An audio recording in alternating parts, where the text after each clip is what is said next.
Comissão Europeia desenvolve também um trabalho nas áreas sociais, vamos ter ocasião de ouvir falar sobre isso, mas é sobretudo discutirmos entre nós e aprendermos um pouco com os outros, o que nos traz aqui hoje estas jornadas de reflexão. E é com a CAIS que a representação da Comissão Europeia cumpre hoje uma obrigação social. Desde 1994 que a Associação CAIS tem vindo a desenvolver um meritório trabalho social no apoio aos que mais necessitam.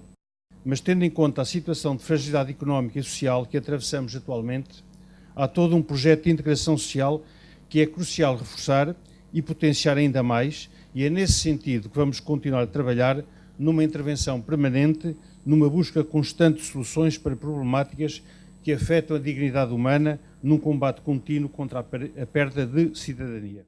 Este primeiro painel de trabalho que vamos ter é dedicado à Estratégia 2020. Uma Estratégia 2020 é um plano de 10 anos da União Europeia a favor do crescimento. É uma estratégia que visa não só a saída da crise, mas também a revisão do nosso modelo de crescimento e a criação de condições necessárias para obter um tipo diferente de crescimento. Um crescimento mais inteligente, mais sustentável e mais inclusivo. Esta palavra sustentabilidade entrou verdadeiramente na moda. Infelizmente, a maior parte das pessoas não sabe de facto o que é que ela significa.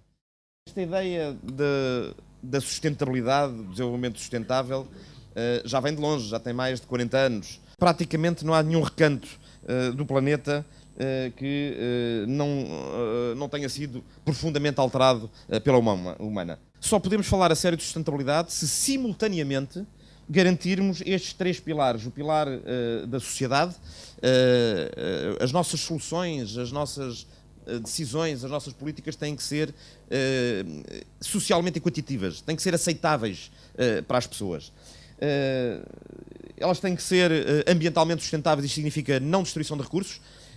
Elas têm que ser economicamente viáveis, porque senão a economia não funciona. Por outro lado, se há setor, se há área em que eu acho que nós nos podemos orgulhar verdadeiramente do trabalho das instituições europeias, é na área ambiental. E apesar das suas falhas e apesar de não ser uma área como nenhuma é perfeita, o facto de ter havido uma grande transposição de diretivas comunitárias para Portugal ajudou a que houvesse um salto, eu diria quase civilizacional, importantíssimo no nosso país. As coisas obviamente não estão perfeitas, mas acho que houve um contributo importante que foi dado pelas instituições europeias.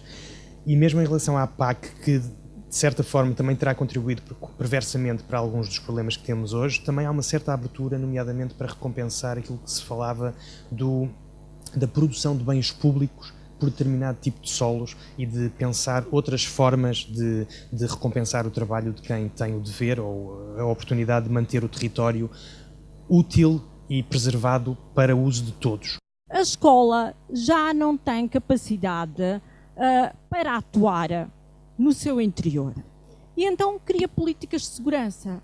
A escola assume ordem e controla.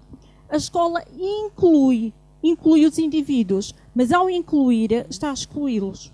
A questão é esta. Quando eu digo que o indivíduo está num currículo de inclusão, é porque ele está excluído. Portanto, há aqui algo que parece e que é uma legitimação da ideia de exclusão. O importante na educação não é a informação, também já foi aqui repetido, é a forma como os indivíduos poderão utilizar e rentabilizar essa informação, e isto não está ao alcance de todos. É necessária a intervenção social dos cidadãos para prevenir e evitar a exclusão. Nós temos de ser ativos, não é?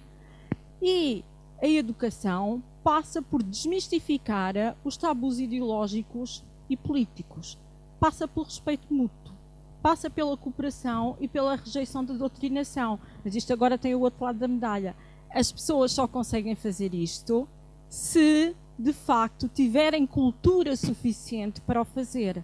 Porque a informação que os professores transmitem na sala de aula não é suficiente para se criar uma contracultura. Vamos, portanto, abordar a questão do Ano Europeu dos Cidadãos, sendo que vamos focar especificamente, de seguida, às questões da dignidade humana e da cidadania. E, portanto, hoje o que vamos refletir e, sobretudo, questionar é que políticas sociais, que políticas económicas, que sustentabilidade e que resposta à crise social e económica e à crise do Estado social. Responsibility and sustainability, long-term responsibility for dignified quality of life improvement for all people and all life, and concern for welfare of society and environment.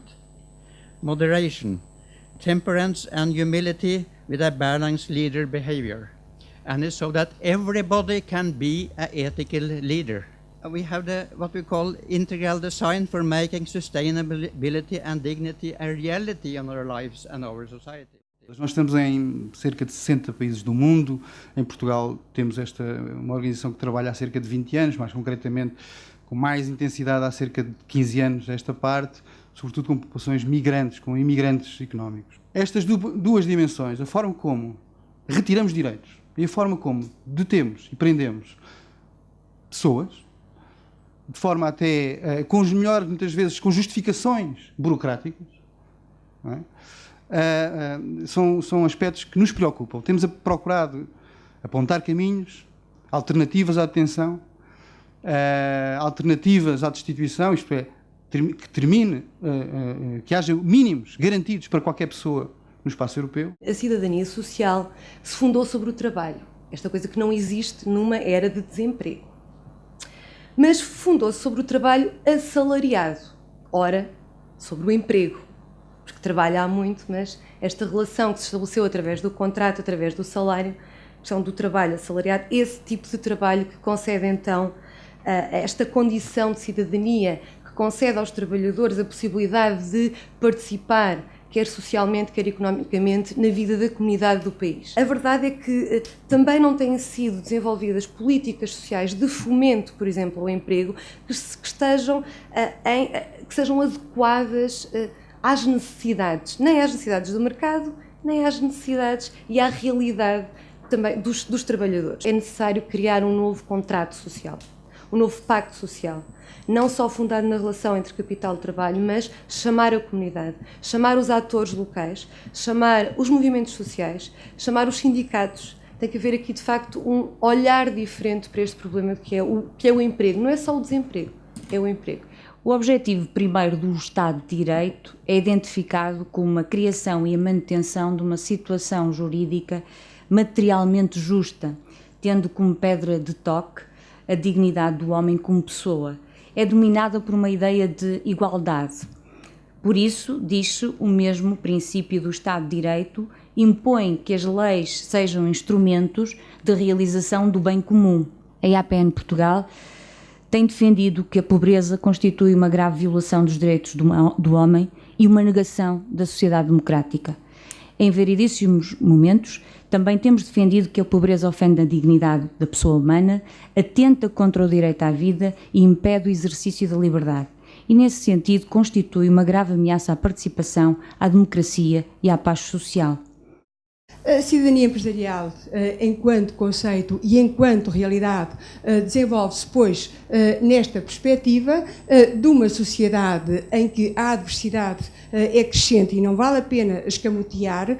Nós, por mais otimistas que sejamos, e convém que sejamos otimistas também, na hora de sabermos como ultrapassar adversidades, como converter problemas em oportunidades, como nos fazermos à vida, no sentido de não comprometermos, então, a vida dos nossos sucessores, daqueles que vêm depois de nós e que exigem ter um legado semelhante ou melhor do que aqueles que nós tivemos dos nossos antepassados. La cooperativa, in questo momento, lavorano più di 100 persone. Na cooperativa, neste momento, trabalham mais de 100 pessoas. E siamo riusciti con l'accordo con una cooperativa con un consorzio di Trento. E conseguimos, com o acordo de um consórcio de cooperativas de Trento, di vincere l'appalto dei giardini della città di Cagliari. Conseguir sermos nós a gerir, a trabalhar os jardins da cidade de Cagliari. Nós conseguimos em 2012 produzir este jogo.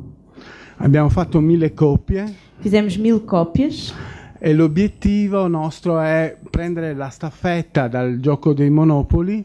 E o nosso objetivo é pegar na estafeta dos monopólios presentare questo gioco dove anziché vincere chi è più avido, e apresentar este jogo que, em vez de ganhar quem é mais ávido, vince chi sa cooperare. Vence quem sabe cooperar. I work for a company called Delib, and we help organisations use the internet to connect with stakeholders so that they can get involved with decision making. A good, functioning, strong democracy with happy citizens should be able to submit their opinions on a continuous basis. And luckily we can do that, and the internet has strengthened that massively and continues to do so. É também fundamental que as pessoas possam participar na definição da agenda e não apenas na tomada de decisão. Ou seja, não apenas decidir sobre um determinado assunto, mas decidir qual é o assunto que nós vamos discutir. E parece relativamente fácil que haja participação na tomada de decisão acerca de como poupar no papel, mas eu gostava de saber de que maneira nós podemos, seguindo o mesmo caminho, fazer com que as pessoas possam participar e os governos aceitar essa participação na definição, por exemplo, de saber se vamos ou não bombardear o Afeganistão. Who are really pushing that agenda. And what's good about e-petitions is that initially that was done from within government. So there was a guy at the Foreign and Commonwealth Office who brought it in. That's been rolled out across government, and that's become quite a big way of setting the agenda. So that's kind of like pre-policy, I suppose. Eu falo por aquela organização que melhor conheço, que é a Santa Casa da Misericórdia do Porto, que é talvez uma das maiores organizações não governamentais portuguesas, de raiz claramente associativa, e poderíamos quase que fazer aqui um bocadinho a ponte entre estes dois exemplos que já tivemos a oportunidade de ouvir. De um lado, a questão do exemplo italiano e do outro lado, esta questão inglesa, duas realidades diferentes. Provavelmente identificarmos mais em termos culturais com aquela que é a realidade da Europa do Sul, mas neste tempo de mudança de paradigma, parece-me que as organizações estão a fazer um esforço muito grande para poderem chegar mais cedo ainda do que ao Estado àquilo que é esta mesma mudança de paradigma e funcionar em rede. E, portanto, agora a grande questão deixada ao Artur é qual o caminho para sermos, de facto, mais sustentáveis e melhores ou mais cidadãos e cidadãs em Portugal, porque é essa a grande razão deste dia. A responsabilidade é o contrário de submissão, portanto é o equivalente à liberdade, e parece-me que esta é uma mensagem muito interessante para preservar neste que é o ano europeu dos cidadãos. Há uma identidade, digamos, todos procuramos seguir o objetivo comum, e é no objetivo comum que nos devemos concentrar e aproveitar a diversidade para que se descubram novos caminhos para que esse objetivo seja atingido. Eu estou a iniciar a minha atividade na Caixa como presidente, mas há uma coisa que tenho a certeza, pelo que eu conheço da organização e pela equipe de direção que tem, é que a Caixa é uma organização que está determinada a continuar a lutar pelos princípios que defende, pela sustentabilidade, pela cidadania, pela dignidade humana, e essa é uma afirmação que faço com toda a convicção e é uma garantia que deixo a todos os presentes. Portanto, muito obrigado a todos, boa tarde.